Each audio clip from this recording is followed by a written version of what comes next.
안녕하십니까. 해월TV 정상호입니다. 1206년 봄이었습니다. 몽골 오농강 상류의 넓은 초원에서 쿠릴타이가 열렸습니다.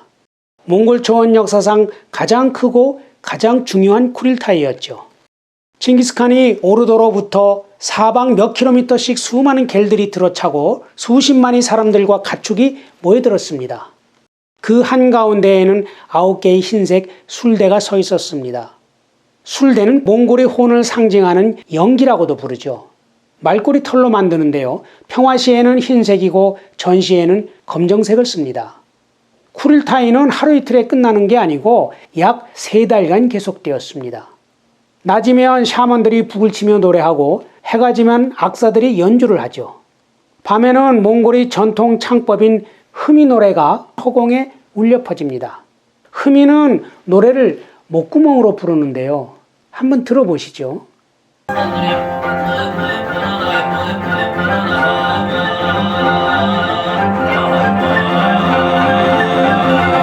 이 흐미를 몽골에서 실제 들어보면 주변의 광막한 초원과 어우러져 기분이 묘해집니다. 또 젊은이들은 몽골 씨름, 말달리기, 궁술 이런 것들을 겨루고 여러 부족 시족장들과 고위인사들은 쿠릴타이에 참여해서 주요 정책을 토의 결정하는 거죠. 여기서 징기스칸은 통일 몽골의 칸으로 추대됩니다. 몽골 고원의 백성 150만 명 정도로 추정하고 있는데요. 이들이 통치자가 된 것이죠. 44살 때였습니다. 다행히 징기스칸이 즉위식 장면이 17세기 프랑스 작가 프랑스와 푸티드 크로아의 기록에 전해지는데요. 그 기록과 다른 자료들을 종합해 재구성해 보겠습니다. 즉위식은 유목민답게 사방이 탁 트인 넓은 초원에서 수십만 명이 참석한 가운데 행해집니다. 흰 옷을 입은 징기스칸이 눈부신 백마를 타고 식장에 나타납니다. 몽골 사람들은 흰색을 고귀하게 생각했죠. 우리도 백의민족이라고 하잖아요. 고대 부여 사람들이 흰 옷을 숭상했다는 기록도 있고요. 징기스칸이 탄 말이 멈추자 사람들이 징기스칸을 말에서 내리게 해 땅에 펼쳐놓은 검은 펠트 양탄자 위에 모셔놓습니다. 그리고 백성의 목소리를 대변하는 역할을 부여받은 사람이 징기스칸에게 엄숙하게 말합니다. 권력은 하늘로부터 오는 것이며 바르게 백성을 잘 다스린다면 하늘이 그의 계획을 축복하고 성사시킬 것이다. 그러나 권력을 남용하면 비참해질 것이다. 그리고 사람들이 양탄자 위에 오른 징기스칸을 머리 위로 들어 칸이 자리까지 실어 나릅니다. 그때 샤먼 탭탱그리가 징기스칸 칭호를 부여하고 징기스칸은 예케 몽골 울루스의 탄생을 선언하죠. 징기스칸이란 호칭은 1189년에 칸으로 추대될 때부터 사용했기 때문에 제2즉위가 되지만 명실상부한 징기스칸의 시작은 1206년 이때라고 봐야겠죠.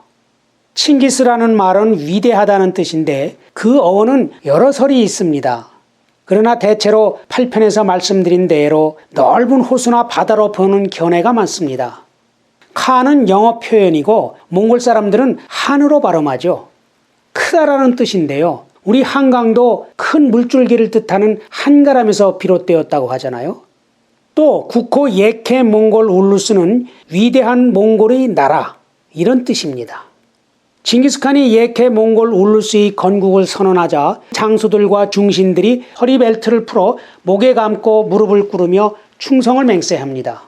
때맞춰 샤먼들은 북을 치고 주문을 외우며 공중에 아이락을 뿌립니다. 모인 사람들은 줄을 맞추어 서서 영원한 푸른 하늘을 향해 두 손을 들어 올리고 기도합니다. 기도를 마치고는 후레 후레 후레를 복창하죠. 이때 세계 정세를 보면 유럽과 이슬람 문명은 십자군 전쟁 중이었습니다.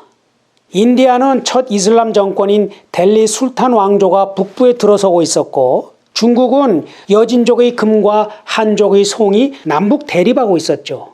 고려는 최충원이 무신정권 시대였고요.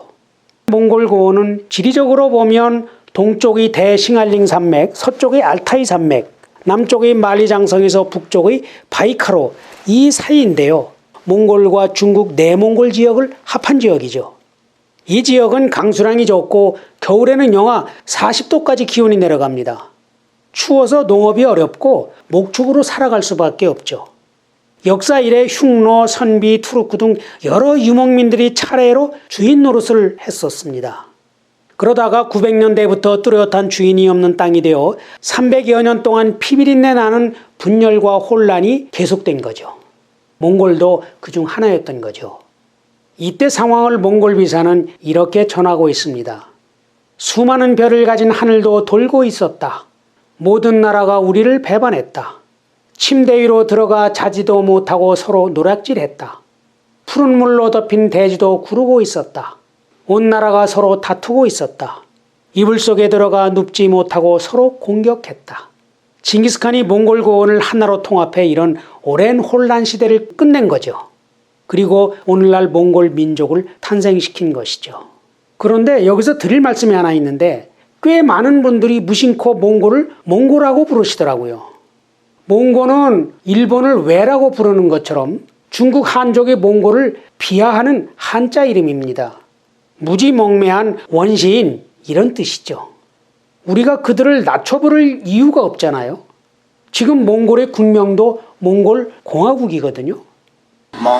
적어도 헤얼TV의 징기스칸 이야기 23편을 시청했다. 이런 분이라면 몽고가 아니라 몽골입니다. 신생 몽골 울루스는 기존의 부족과 시족을 벗어나 완전히 새로운 나라였습니다. 출신 성분이나 종족, 인종, 언어 이런 것들을 따지지 않고 평등했습니다. 기본적으로 모든 백성의 권리와 의무가 똑같았고 종교의 자유와 각자의 관습이 존중되었습니다. 그 시대의 종교의 자유를 국가 권력이 인정했다. 대단한 거죠. 징기스칸은 기존의 천호제를 가다듬어 백성들을 천아일 단위로 편성해 천호의 노얀에 공신들을 임명합니다. 모두 95개 천호니까 95,000명의 군사가 조직된 거죠.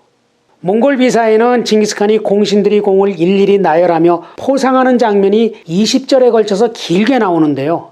말 사육사나 양치기, 목수도 공운에 따라 95명 공신에 포함되죠. 그 가운데 특급 공신 3명을 공운 순서대로 보겠습니다. 1순위는 샤먼 먹니크 에치게. 징기스칸이 먹니키를 첫 번째로 불러 이렇게 말합니다. 그대는 내가 태어날 때 곁에 있었고 내가 자랄 때도 같이 있었다. 원래 아버지 예수계의 측근이었거든요. 특히 내가 온칸 아버지 초대를 받아 가다가 당신이 겔에서 묵을 때 가지 말라고 권했다. 어찌 그 은혜를 잊겠느냐. 그대를 자손에 이를 때까지 받들어 모시겠다. 2순위는 안다 보르초. 3순위는 자무카의 수하였던 무칼리. 이들도 공이 수없이 많은데 가장 인상적인 대목은 이 부분이더라고요. 그대들 두 사람은 내가 오를 때는 끝까지 해내고 틀렸을 때는 내가 멈출 때까지 막아서서 오늘 나를 이 자리에 오르게 했다. 말하자면 책임감 있고 쓴소리도 마다하지 않았다는 것인데요. 부하 동료의 이런 진정한 가치를 알아보고 고마워할 줄 아는 리더 징기스칸의 안목이 대단한 거죠. 징기스칸은 보르초를 알타이산 일대를 관할하는 우익 만호장으로, 무칼리를 북중국과 만주 일대를 관할하는 좌익 만호장으로 봉하죠. 또 징기스칸은 칸의 호위대인 캐식텐을 대대적으로 강화합니다. 몽골 비사는 이 부분도 10절에 걸쳐 길게 기록하고 있는데요. 핵심은 150명이던 인원 규모를 10,000명으로 크게 늘리는 거죠. 따라서 천호장과 백호장의 자제들 뿐만 아니라 유능하고 용모가 준수한 평민들까지 선발했죠. 이 중 2,000명이 야간 수경을 하는 캡테울인데요. 특히 이들의 군기가 매우 엄했습니다.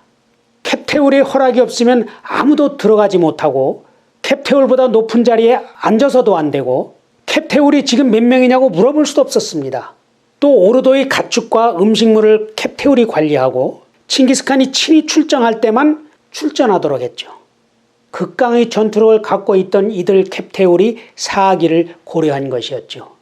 몽골 유목민들은 척박한 자연환경에서 수렵 유목을 하며 살다 보니까 이미 개개인이 프로 전사였습니다.